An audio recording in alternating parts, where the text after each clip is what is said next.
Assalamualaikum warahmatullahi wabarakatuh. Bismillah, alhamdulillah, wassalatu ala rasulillah, wala hawla wala quwwata illa billah. Amma ba'd. Di dalam sebuah hadis yang diriwayatkan oleh Abu Hurairah radhiyallahu anhu, qala Nabi sallallahu alaihi wasallam, la tabda'ul yahuda wal nasara bisalam, fa idza laqitum ahadahum fit tariq fattarruhu adyaq. Atau kama qala, hadis hasan diriwayatkan oleh Imam Bukhari dan Muslim. Kata Rasulullah SAW, janganlah sekali-kali mengucapkan salam, ucapan selamat kepada orang-orang Yahudi atau orang-orang Nasrani. Jika engkau menjumpai mereka di jalan berpapasan, usahakan mereka itu agar menepi ke tempat yang sempit. Hadis ini landasan di dalam kita berinteraksi di dalam masyarakat. Kita tidak boleh mengucapkan selamat kepada orang-orang Yahudi atau orang-orang Nasrani berkaitan dengan hari rayanya. Karena dalam pandangan orang Yahudi dan Nasrani, hari raya kelahiran Nabi Isa itu, bukan hanya dianggap sebagai seorang nabi, tapi dia juga dianggap sebagai seorang Tuhan, bahkan anak Tuhan. Jadi kalau kita mengucapkan selamat, Pak, artinya minimal ada 3 pelanggaran yang bertentangan dengan Al-Quran. Pertama, pengakuan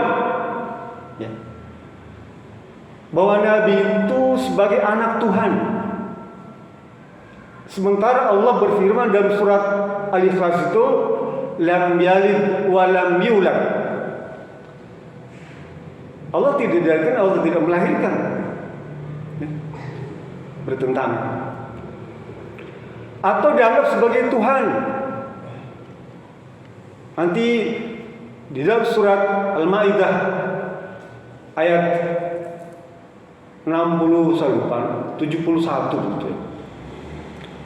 Laqad kafara alladziina qalu innallaha salisu salasatin wa ma min ilahin illa ilahu wahid. Ditetapkan sebagai orang kafir, Jadilah kalian jadi orang kafir jika mengucapkan bahwa Nabi Isa itu salah satu dari Tuhan yang 3 atau 3 yang dituhankan. Bahkan sebelumnya Allah berfirman dalam kalimat yang sama, laqad kafara alladziina qalu innallaha huwal masih ibnu Maryam. Engkau akan ditetapkan sebagai orang kafir jika menganggap Allah itu, Tuhan itu adalah Nabi Isa binti Maryam. Jadi memang banyak kalau kita mengucapkan itu madaratnya banyak. Tentu saja saya tidak bertanggung jawab kepada mereka-mereka yang memang meyakini itu dibolehkan, silakan saja. Itu silakan saja, mungkin punya argumen lain, tapi saya menyampaikan apa yang saya yakini. Keyakinan mereka bahwa Nabi Isa itu adalah seorang nabi yang dituhankan dan dibunuh dan disalib. Keyakinan mereka. Jadi kalau kita mengucapkan itu, maka kita meyakini bahwa Nabi Isa itu dibunuh dan disalib. Padahal Allah berfirman di dalam surat An-Nisa ayat 157, wa qaulihim takhadar rahman walada. Mereka wa qaulihim inna qatalnahum Masih ibn Maryam Rasulullah. Mereka berkata, kata Allah ini, bahwa Nabi Isa itu dibunuh. Allah jawab ucapan mereka itu, wa ma qataluhu wa ma salabuhu walakin syubbiha lahum. Allah jawab bahwa Nabi Isa itu sama sekali tidak dibunuh dan tidak disalib, bahkan Allah angkat itu. Dibuka surat An-Nisa ayat 157 sampai 59. Kisah tentang bagaimana mereka dikelirukan. Mereka menyangka bahwa itu yang dibunuh itu adalah Nabi Isa. Tapi kemudian kata Allah, mereka juga sebenarnya tidak yakin, ragu tentang kasus pembunuhannya itu. Jadi kalau kita mengucapkan selamat, menyetujui bahwa Nabi Isa itu dibunuh dan disalib, yang bertentangan dengan Al-Quran. Nah sekarang kita pegangannya mana? Kita harus percaya Al-Quran inilah yang kita pegang. Bahkan pada mereka itu mestinya kita ajak. Orang-orang Yahudi, Nasrani, orang-orang kafir itu mesti kita ajak. Allah menyuruh kita, Pak. Di dalam surat Ali Imran ayat 64 itu, Allah berfirman, "Qul wahai Muhammad, katakan kepada orang kafir itu, ya ahlal kitabi, wahai orang Yahudi, orang Nasrani, ta'alau ila kalimatin sawa'in bainana wa bainakum." Allah suruh kepada kita agar mengajak mereka tuh untuk menyembah Allah saja. Kalimatun sawa itu artinya an-na'budallaha wa la yusyrika bi syai'an. Itu menyembah Allah dan tidak menyekutukannya. Pancasila sebetulnya sudah klop itu. Sila pertama itu ketuhanan yang Maha Esa. Itu adalah kalimatun sawa, ya, antara kita dengan orang-orang kafir itu. Justru harus kita ajak mereka, jangan sebaliknya, mengokohkan keyakinan mereka dengan mengucapkan selamat, seakan-akan itu benar. Tentu mereka bahagia. Sama seperti beginilah, kalau ada orang habis membunuh, kita ucapkan selamat ya, kamu berhasil membunuh si fulan. Kalau ada orang habis menggagahi wanita kembang desa misalnya, ya, atau bintang kampus mahasiswi, ini contoh misalnya, dia cerita, saya habis menggagahi atau menzinai bahasa sekarang bintang kampus, ya. Lalu kita ucapkan selamat, selamat ya, kamu telah berhasil. Atau ada seorang habis merampok bank, kita ucapkan selamat ya, kamu telah berhasil merampok bank, mengambil uang negara, kita ucapkan selamat. Itu kan pelaku kekufuran, perbuatan kemaksiatan, kita ucapkan selamat. Pelaku kejahatan, kita ucapkan selamat. Lah, kemusyrikan itu jauh lebih tinggi hukumannya dibandingkan kemaksiatan. Kesyirikan itu perbuatan dosa yang tidak diampuni. Bagaimana mungkin kita bisa mengucapkan selamat kepada pelaku kesyirikan? Selamat ya, kamu sukses berhasil menjadi orang pelaku syirik, menyekutukan Allah, menganggap Allah punya anak, menjadikan sekaligus sebagai Tuhan. Itu nggak boleh. Kalau dibilang kan ini cuma ucapan doang, masa sih berdosa? Lah, Islam ya Pak, agama yang agung, menjadikan ucapan itu sebagai sarana untuk keimanan dan ketakwaan. Kita menyembelih hewan itu cuma karena gara-gara ngomong jadi halal. Ngomong bismillah, bismillahirrahmanirrahim, halal ya. Kita menikah itu kan cuma karena ucapan, saya nikahkan kamu dengan anak saya, halal ya, ucapan. Sebaliknya, istri kita itu jadi haram untuk disetujui karena gara-gara ucapan. Apa misalnya? Ucapan talak, saya talak kamu, sengaja atau tidak sengaja, maka haram istri kita disetujui gara-gara ucapan. Jadi Islam memang sudah mengatur ucapan itu menjadi syarat. Masuk Islam nih Pak, jadi orang beriman syaratnya ucap apa? 2 kalimat syahadat. Ya. Sah masuk Islam, dosanya berguguran tuh semua tuh gara-gara baca 2 kalimat syahadat, gara-gara ucapan. Sekarang tanya, mau nggak orang kafir itu baca syahadat? Kan cuma ucapan doang, pasti mereka nggak mau. Sekalipun juga kalimat cuma ucapan doang, mereka nggak mau tuh baca 2 kalimat syahadat itu. Wah, saya bilang nggak mau. Oleh karena itu hati-hati dengan ucapan nih.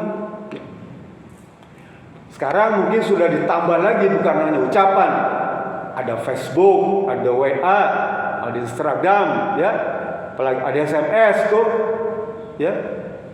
Kita buat di sana, ya. Ucapan selamat itu sama pada hakikatnya. Berupa keyakinan. Lah itulah yang kenapa Rasulullah SAW melarang.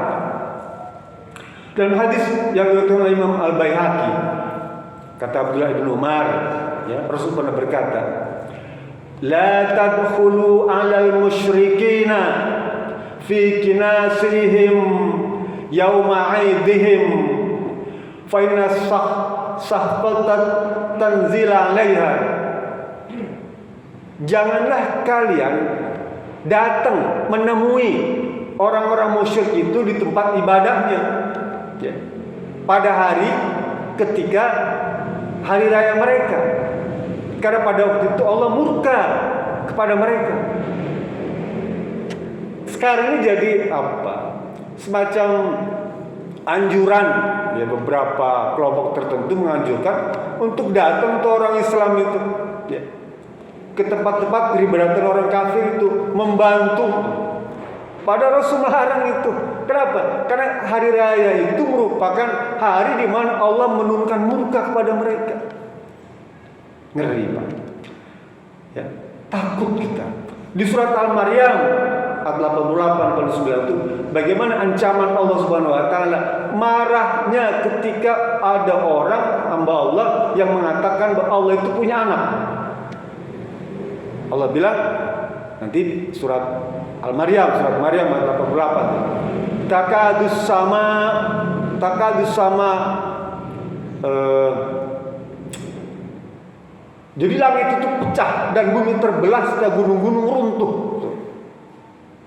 Allah itu mengancam orang-orang yang mengucapkan bahwa Allah punya anak itu. Allah ancam dengan langit seakan-akan pecah, bumi seakan-akan terbelah, dan gunung pun seakan-akan runtuh ditimpakan kepada mereka. Maksudnya apa? Bencana Allah timpakan itu kepada orang-orang yang meyakini bahwa Allah punya anak atau menjadikan Nabi itu sebagai Tuhan. Jadi kita nih, Pak, ya, jangan kemudian apa? Ini kan dalam toleransi. Toleransi itu ada bab lain, ya. Ada bab tasamuh, ya, yang tidak berkaitan dengan akidah. Kalau mereka ucapkan kita boleh silahkan, karena urusan ketika hari raya Idul Fitri, Idul Adha, bagi mereka tidak berkaitan dengan keyakinan. Selamat hari raya Idul Fitri, ya. Kita pun kan Idul Fitri cuma sunnah aja, ya. Salat Id itu pada hari Idul Fitri itu kan sunnah, tidak wajib. Mereka tahu Idul Fitri kan tidak berkaitan dengan ibudiyah. Dan bagi mereka juga perkara-perkara bukan keyakinan, bukan akidah, sehingga dia mau mengucapkan selamat, bahkan ngasih bingkisan. Lah kita kadang-kadang terikat oleh ingin balas budi itu. Hanya persoalannya ketika hari raya mereka itu ada kaitan dengan akidah. Apa tadi? Menjadikan Nabi sebagai Tuhan, menjadikan Tuhan memiliki anak. Di situ persoalannya. Dan meyakini bahwa Nabi Isa itu dibunuh dan disalib. Padahal itu semua bertentangan dengan Islam. Cukuplah sampaikan, mohon maaf kalau situ nuntut saya untuk mengucapkan selamat, saya tidak bisa. Bahkan mereka pun sebenarnya tidak ngarap-ngarap juga, ya. Enggak, mereka nunggu ucapan kita selamat, enggak. Mungkin biasanya kalau kita di kumpulan kantor, gitu ya, kita jadi bawahan bos kita, mereka kadang-kadang ada kesan sungkan yang ngomong aja, waduh mohon maaf agama saya melarang nih, nggak boleh. Itu akan lebih terhormat dibandingkan kita berpura-pura, ya. Perilaku munafik. Bilang aja, dan mereka juga nggak akan klaim, ya. Yang kita hidup berbangsa bernegara ini sudah puluhan tahun, ya. Dan nggak pernah ada konflik mengenai itu. Sekarang aja nih, orang-orang pada kepo kalau nggak mengucapkan selamat itu, ya. Sok toleransi, kalau nggak perlu. Apalagi kalau kita kembalikan kepada syariat, 4 mazhab yang utama, Hanafi, Maliki, Syafi'i, Imam Ahmad bin Hambal, semuanya mengharamkan, ya, mengharamkan perbuatan itu, ucapan selamat itu. Cuma sekarang akhir abad 20 nih, karena ada HAM, ya macam-macam itu, jadi orang terdorong, wah nggak enak kalau kita mengucapkan. Itu memang dipopulerkan oleh orang-orang yang liberal itu, dalam rangka merusak akidah Islam. Hati-hati dengan kata-kata. Seperti tadi kita mengucapkan kata cerai, maka haram hukumnya kita menyentuh istri. Sama kita mengucapkan selamat, maka rusak akidah itu. Ya. Seakan-akan tercemar. Lah kalau akidah itu sudah tercemar, maka ibadah-ibadah kita lakukan dengan susah payah itu, maka tidak ada nilainya sama sekali. Wasting time, wasting energy. Kita ibadah aja. Jadi saya berpesan diri saya dan kita semua agar berhati-hati di hari-hari semacam, ya. Jangan ini kan cuma di WA aja, di Instagram aja, jangan. Dan mereka juga nggak nuntut banyak, kita diem juga nggak problem, ya. Cuma sekarang supaya kelihatan gaya-gaya gitu ya, ucapan selamat, ngindahin, kan udah ada teks udah jadi tuh ya, selamat. Cuma karena pengen gaya-gaya aja, pengen dianggap gaul, pengen dianggap toleransi gitu ya. Nggak perlu, ya. Nggak perlu. Kita tidak ingin pujian dari makhluk, kita tidak ingin pujian dari teman kita tidak ingin pujian dari saudara kita. Nggak. Jauhkan itu semua, agar kita ini menjadikan hamba Allah yang tauhidnya bersih. Kita harus berusaha sebersih-bersih tauhid. Dengan cara apa? Dengan tambahan ilmu nih, ya. Setinggi-tinggi ilmu. Kalau sudah tahu ilmunya kan enak apa ya. Banyak ayat yang bercerita tentang larangan itu dan ancaman itu. Memang tidak cukup waktu ya untuk membahasnya. Artinya apa? Jauhkan kegiatan-kegiatan semacam itu. Sampai kemudian ada bersih-bersih, bantu segala macam itu jangan. Ya. Biarkan mereka sendiri. Ya. Banyak mereka tenaganya yang bisa dikerjakan. Dan kita juga banyak tugas lain yang lebih penting daripada urusan semacam itu. Mudah-mudahan dengan bimbingan ini kita semua terhindar dari perbuatan-perbuatan yang dilarang oleh Allah Subhanahu Wa Taala dan dilarang oleh Rasulullah SAW. Ya. Kita kan pegangan itu, Pak. Jangan berpegang pada yang lain. Udah pegangannya tuntunan Allah dan Rasulnya serta ulama-ulama yang memang recommended, ya itu saja. Memang mereka juga punya ulama tapi sedikit Pak dibandingkan ulama-ulama yang mengharamkan. Ini kan ulama kontemporer aja yang mengiyakan, membolehkan itu. Ulama-ulama kontemporer yang belakang-belakangan aja. Karena dulu memang tidak ada. Padahal peristiwa peringatan ini sudah lama. Sekalipun tanggal 20 Desember itu masih dipertanyakan, ya, karena kita baca surat Maryam, kelahiran Nabi Isa itu pada musim panas. Nanti ada kisah tentang pohon kurma yang rontok itu, ya, yang digerakkan rontok semua itu. Kurma itu berbuah pada musim panas, dan Nabi Isa dilahirkan pada waktu itu, bertentangan dengan keyakinan mereka, ya, tentang penetapan tanggal dan sebagainya. Pembahasannya sangat rumit dan panjang ya. Tapi yang jelas hindari ucapan selamat baik kepada Yahudi maupun kepada Nasrani, kepada agama-agama lain ya. Sekalipun mereka adalah saudara kita. Mungkin orang tua kita, mungkin adik kakak kita, mungkin kerabat kita, teman kita, apalagi diajak jadi panitia. Jangan sekali-kali. Ya. Itu artinya ta'awanu 'alal ismi wal udwan. Kita saling tolong-menolong kepada kekufuran. Ya. Padahal harusnya kan kita balik, kita ajak mereka itu kepada Islam. Ya. Ajak mereka supaya ikut Islam. Jangan sebaliknya disuntrungkan cek orang selama. Sok ya, suntrungkan kita ya agama kamu. Islam sudah pegang. Lakum dinukum waliyatim. Bagimu agamamu, bagiku agamaku. Tidak boleh ikut campur urusan ucapan selamat dan sebagainya. Mudah-mudahan ada guna manfaatnya. Billahi sabilillah. Assalamualaikum